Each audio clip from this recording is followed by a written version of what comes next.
오늘의 말씀은 사도행전 7장 51절부터 8장 1절 말씀입니다.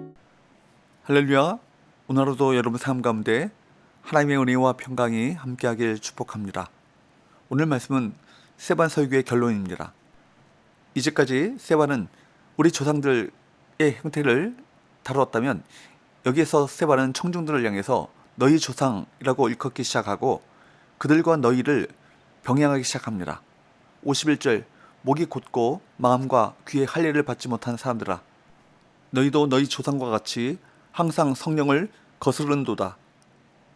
목이 곧은 백성은 금송아지를 만들었던 이스라엘 백성에게 출애굽기 33장 3절에서 하나님께서 붙여주셨던 별명입니다.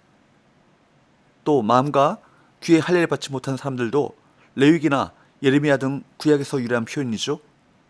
세반은 과거 범죄한 이스라엘을 묘사했던 표현을 그대로 사용해 지금 자기 앞에 있는 청중을 묘사하고 있는 것입니다.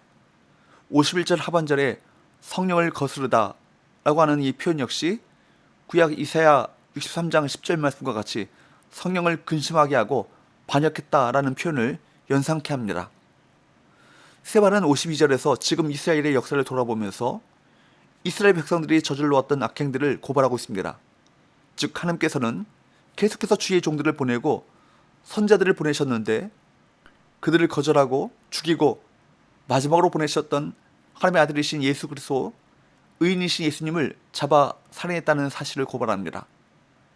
세반은 53절에서 천사가 전한 율법을 받고도 지키지 아니하였다라고 선언하죠. 즉 세반이 제기하는 문제는 그토록 귀하고 엄중한 율법을 받았음에도 불구하고 이스라엘 백성들, 유대인들은 지키지 않았다는 것입니다.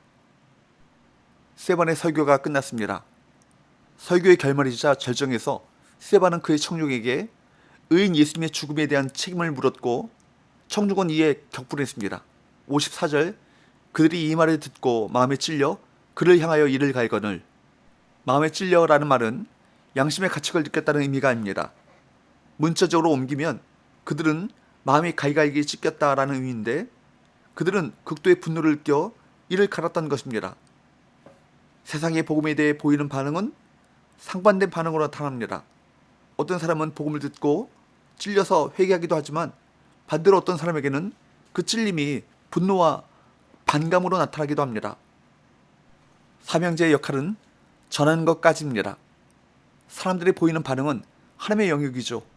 그러므로 사명자는 자신이 전하는 말에 대한 사람들의 반응까지 고려해서 염려하거나 지레 겁먹을 필요가 없습니다.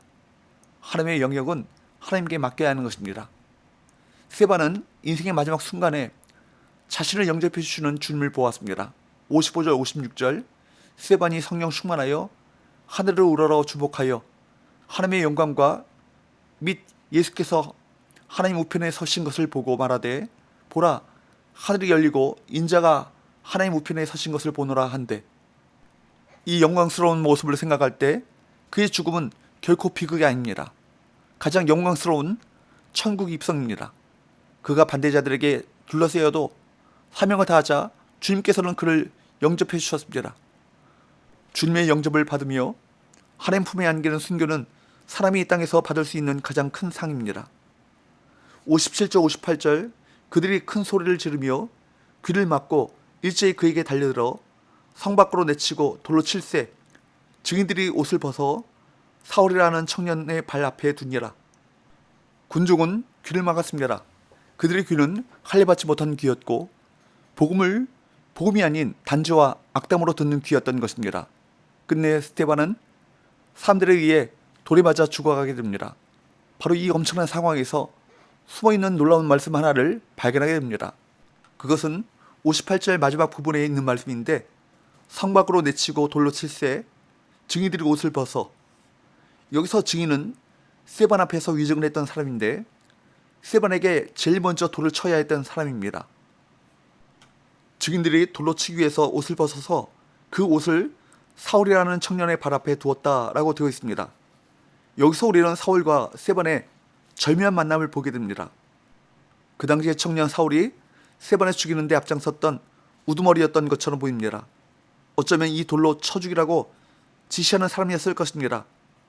바로 이것이 스데반과 사울의 첫 번째 만남이었습니다. 사울이 바울이 되게 된 제일 첫 번째 사건은 스데반과의 만남이었던 것입니다. 예수 믿는 사람을 죽이는 데 앞장섰던 사울의 변화의 시작은 바로 스데반의 순교였습니다.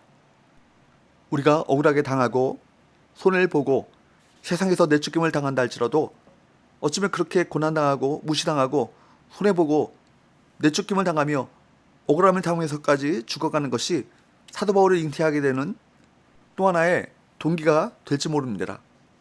결코 크리스찬에게는 실패가 없습니다. 스데반의 죽음은 결코 무의미한 것이 아니었습니다. 스데반의 죽음은 사울이라고 하는 위대한 바울, 그를 탄생케 했던 계기였습니다.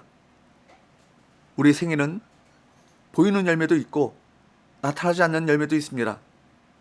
아무 뜻 없이 무의미하게 손해보고 그냥 인생을 끝낼 수도 있습니다.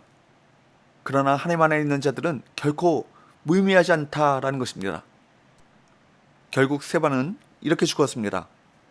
그가 마지막 죽는 순간에 이해할 수 없는 두 마디 말을 했습니다. 59절, 그들이 돌로 스데반을 치니 스데반이 부르짖어 이르되 주 예수여 내 영혼을 받으시옵소서 하고 무릎을 꿇고 크게 불러 이르되 주여 이 죄를 그들에게 돌리지 마옵소서, 이 말을 하고 자니라. 스데반은 마지막 죽는 순간까지도 자신을 죽이는 사람들을 위해서 기도했습니다. 이 죄를 그들에게 돌리지 말아달라고 주님께 간구했던 것입니다.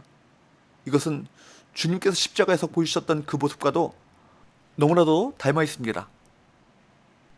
우리 주님께서도 당신을 죽인 사람들을 위해 하나님께 용서를 구하셨습니다. 사명자는 우리 주님의 마음으로 복음에 반대하는 자들을 위해서 기도하는 사람입니다. 스데반이 보인 이 영광스러운 모습은 성도가 닮아야 할 사명자의 모습입니다. 그는 최선을 다해 열정적으로 복음을 전했습니다.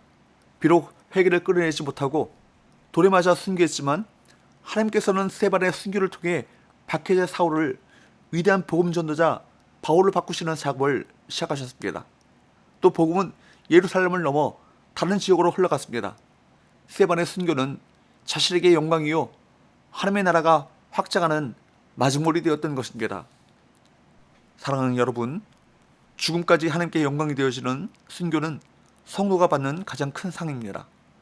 스데반과 같이 성령으로 충만하여 하늘의 관점으로 부르심의 상을 위해 달려가는 저와 여러분 되시기를 주님으로 축복합니다. 기도합시다. 하나님 아버지, 스데반의 순교로 교회 박해자 사울이 위대한 전도자 바울로 바뀌어지는 놀라운 역사가 시작되었음을 봅니다. 오늘 스데반과 같이 이 땅의 문제를 부르심을 받은 자로서 하늘의 관점으로 바라보게 하시고 하늘의 관점에서 해석하게 하여 주셔서 하나님의 영광을 위해서 끝까지 충성하는 우리 모든 성도들의 있도록 축복하여 주옵소서. 예수의 거룩하신 이름으로 기도합니다. 아멘.